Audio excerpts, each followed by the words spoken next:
this time we go over relations and functions in this discussion. For this week's discussion, I'm doing two parts. The first one is for relations and functions, and the second one would be about structural induction once it is covered in the lectures.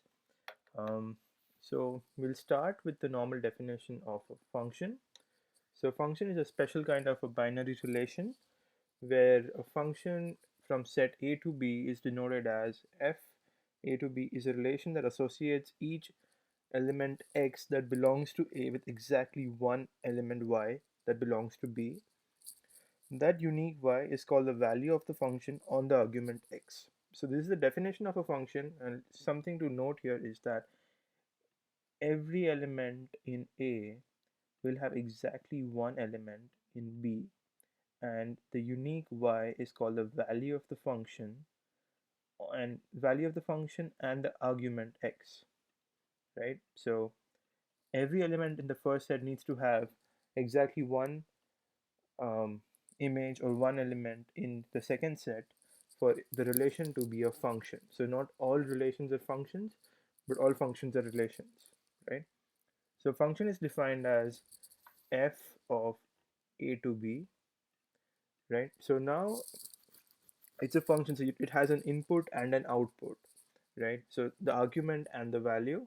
So I'll just write it down here, and it's very simple, like an input and output thing, right? Okay, so three other terms that you need to know about. The first one is domain. So domain is all the values that can go into a function, so any input that it can take.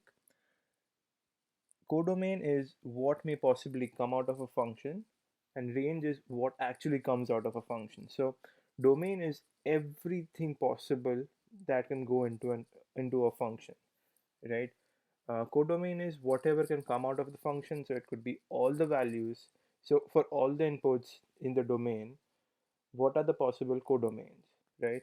And the range is actually what comes out of function. We'll see the difference between codomain and range, where range will always be a subset of codomain. Let me just write that down as well.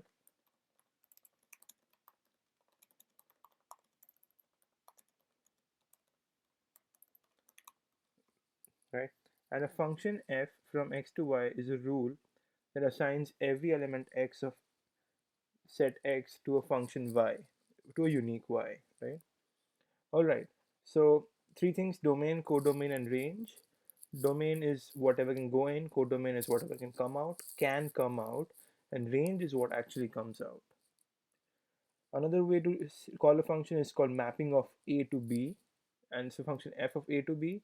So whatever the function is defined on from a to b, so whatever it is from, so all the inputs it can take is called the domain. That's set A. Codomain is the set B, and the range would be all the elements for A that goes into B, right? Let's do an example. The first question is, you're given two sets A and B and the relation R, that is 1y, 1z, 3y, 4x, 4z. You have to determine the codomain, so the domain, the codomain, and the inverse if it exists. We'll go over what the inverse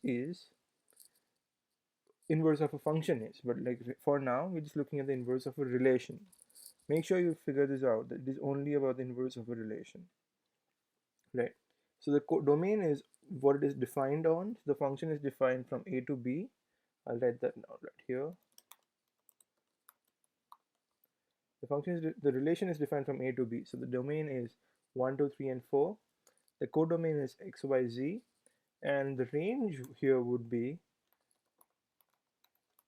again, because there are like y, z, y, x, z. So all the values that are possible are, all the values that are coming out are x, y, and z again, right? And the inverse is interesting because it's just the function that is from a to b. The inverse becomes the opposite way. So that's r minus 1 is defined from b to a, right? And so all the values become inverted. That is 1y becomes y1, z1z becomes z1 right here, 3y becomes y3, 4x becomes x4, 4z becomes z4, right? So that's the inverse, domain, codomain, and the range of a relation. Okay, right. The next question is finding the number of relations possible from a set A to a set B.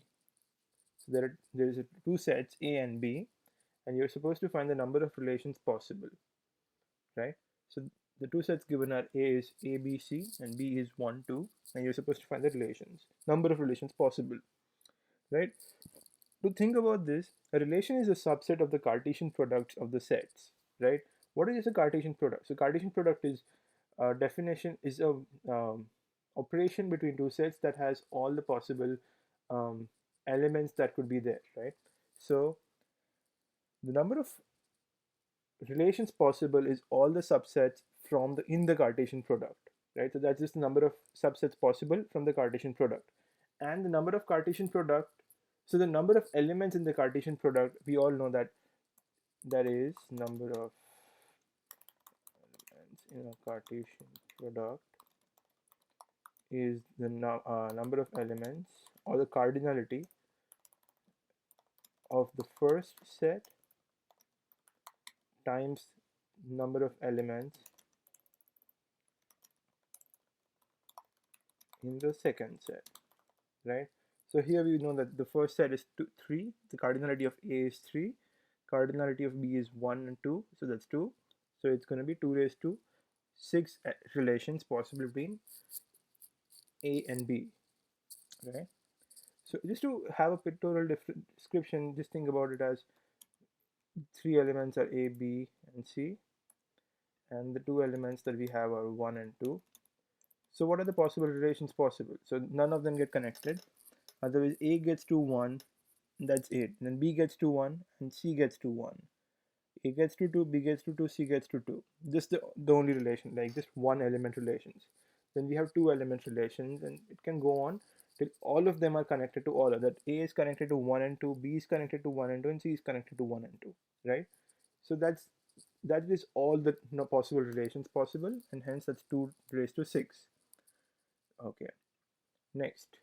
What are injective functions? So that is 1, 1 function. So when I say 1, 1, it is just that every element, each element of the codomain is the value of the function for at most one argument. So think about this as two, um, like a diagram of two elements, two sets, such that I'll just give a brief up right here.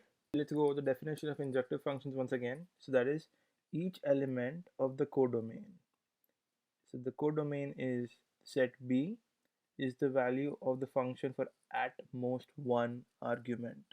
Arguments are the elements of set A. So check if this function is uh, is a 1, 1 function. So you look at each element of the codomain, see how many uh, arguments does it have as the value. So 4 is a value for 16, 2 is a value for 4, and 3 is a value of 9. None of them have more than one argument, so this is a 1, 1 function.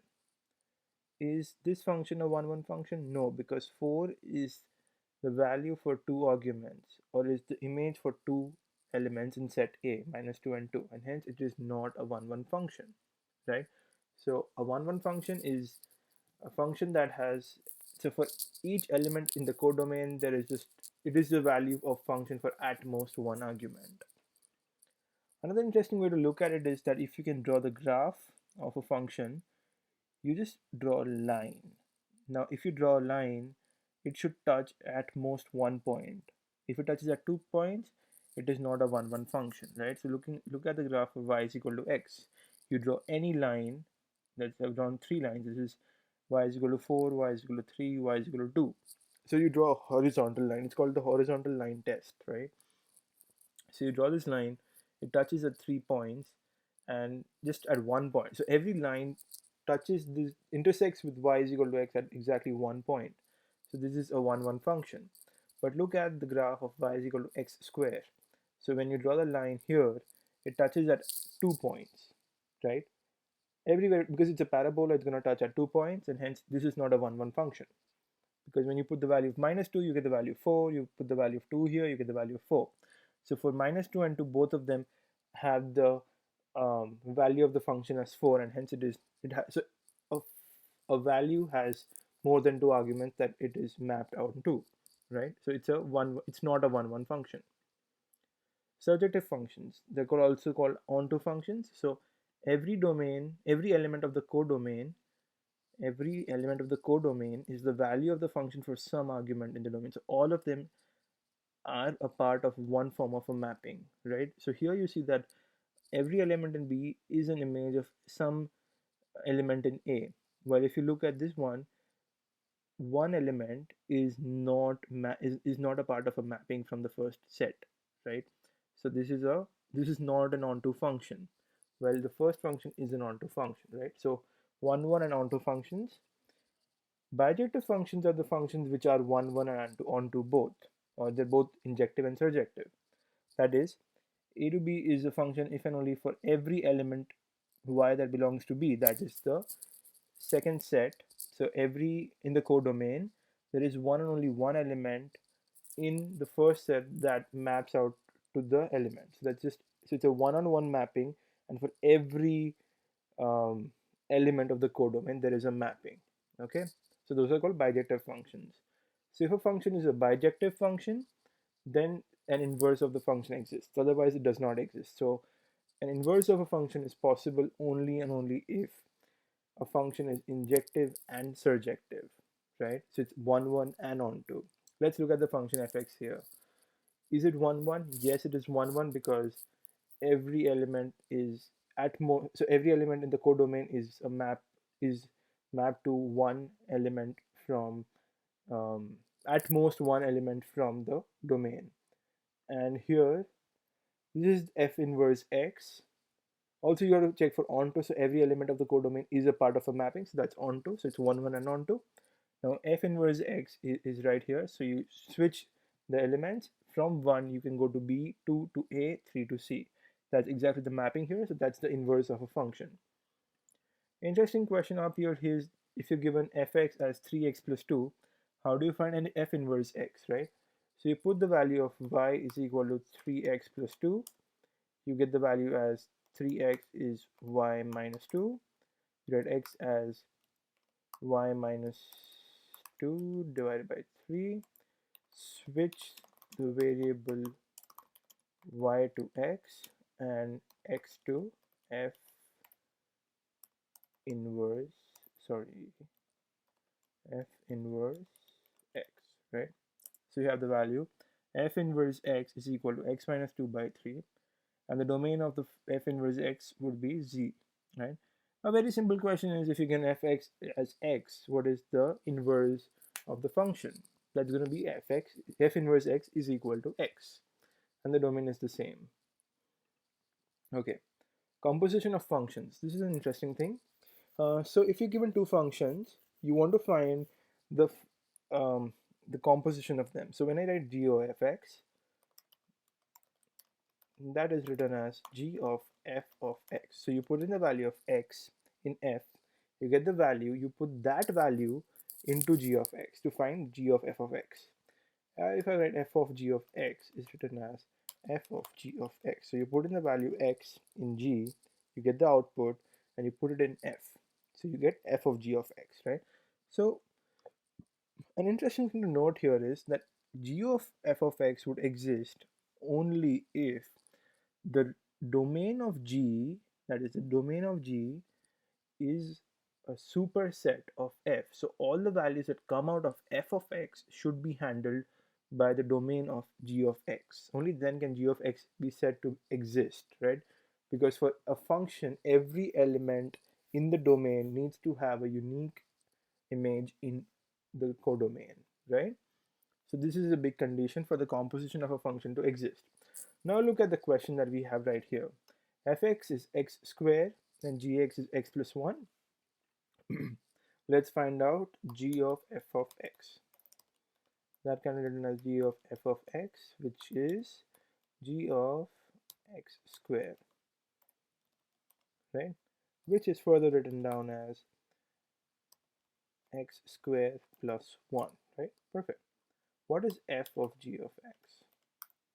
That is f of g of x, which is written as x plus 1 the whole square, which is x square plus 2x plus 1, right? So that's how you write the composition of functions. Make sure you remember this part. The range of G needs to be a domain of G so that all values coming out of G are handled by f for f of G of x. Okay? Oh, sorry. So here, all the values that come out of f of x need to be in the domain of G of x for all the values to be handled, right? Perfect. All right, determine if the functions here, so there are three functions, let's just name them f, g, and h. Which of the functions are 1, 1, onto, and invertible? So invertible is like the function is 1, 1, and onto, and an inverse exists for that function, right? Okay, so which of these are 1, 1, onto, and invertible? You see here that every element in this set is at most, so is an image of all the elements in the domain at most one time. So that for 1 it's just B, for 2 it's just A, and for 3 it's just C. Similarly here for X, Y, Z, and W, at most 1. So Z is not an image for any element, but that's fine because the definition states that it has to be an image for at most one element, right? So it is a 1, 1 function. But what about 4, 5, 6? 4 is the image for two elements, that is X and Z, so it is not a 1, 1 function. What about onto? So the first function is an onto because each element is linked to a mapping. Similarly here Z is not linked to a mapping, so this function is not onto. But 4, 5, 6, each element is mapping for at least one element, so it is an onto function. So which of these are invertible functions? So for invertible function, the function needs to be 1, 1, and onto, and we can see just one of these functions as invertible. Otherwise these are either 1, 1, and on or onto, right? Okay. If you're given that f goes from z to z, so the domain is z and the codomain is also z, that is a set of natural numbers, where fn is n minus 8, decide whether it is injective, surjective, and or bijective, right? So let's start with the injectivity. We need to show that for every integer x and y, fx is equal to fy implies x is equal to y, right? So let x and y be integers and suppose that fx is equal to fy, and we need to show that x has to be equal to y. We know that fx is equal to fy, you just put in the values n minus 8, so that's x minus 8 and y minus 8 at 8 both sides, so you have x is equal to y, and that is what you have to prove, that it is an injective function. So for all values in the domain to the codomain, it is an 1, 1 function. So QED here is an interesting thing that you use in discrete maths. It is a Latin term, which in English language is just, that is what we needed to show, and you just write QED at the end of a proof. That depicts that the proof has ended there. All right. We need to prove the surjectivity. So you have here that it's choose a integer x and a integer y. So we need to show that for every integer y there is an integer x such that g of x is y. So let y be some arbitrary integer and choose x to be y plus 8. So x is an integer since it's the sum of two integers, but then g of x is y. So we have found that the required pre-image for y and a proof is done. So we found the pre-image of y was the gx is equal to y, right? So hence it is an onto function because y is already existing in the so every y has an existing x in the domain, so that's what onto is, and all the elements in the codomain are an image of some element of the domain. So we have proved that it is on 1, 1, and onto, so it's injective and surjective, and because it is both injective and surjective, it is also bijective. The next question is for composition of functions. You're given three sets A, B, and C, and you're given two relations R and S. R is defined from A to B, and S is defined from B to C. So R is of the form 1A, 2B, 3C, and S is of the form AX, BZ, and CY. You need to find R of O of S. So R of S, right? So you take in the values from S, that is AX and BZ and CY, and you route it from 1a to ax. So you start from 1, goes to a, goes to a to x. So r of o of s will be 1 to x, 2b b z, so that's 2 of z, 3c cy, so that's 3y. That's r of o of s, right? So 1 goes to a to x, 2 goes to b to z, so that's, so r of s can be written as 1x, 2z, and 3y, right? So that's r of o of s. Now, an interesting thing about s square, that is s of s. So anytime I write r square, it could be r of r. S square is s of s, right? S of s is not valid since the domain of s is not equal to the range of s. So all the outputs that I get from s are not handled by the domain of s. So if I have a of x, I write, let me start by writing it, which is actually wrong, but let me just do it. It will be of the form a of x, right? So the output from the first one is x. Now there is nothing that handles the element x in s, so it just can't work, right? All right, so the domain has to be, domain of the outer function or the outer relation has to be encapsulating all the outputs from the first element, right? So that's it. That's where we're going to end this discussion. We looked at different functions and relations, what different types of functions are. That's one, on, to, and bijective functions, and what are inverses of functions. We also looked at the number of relations possible, and yes, so that's it for this discussion.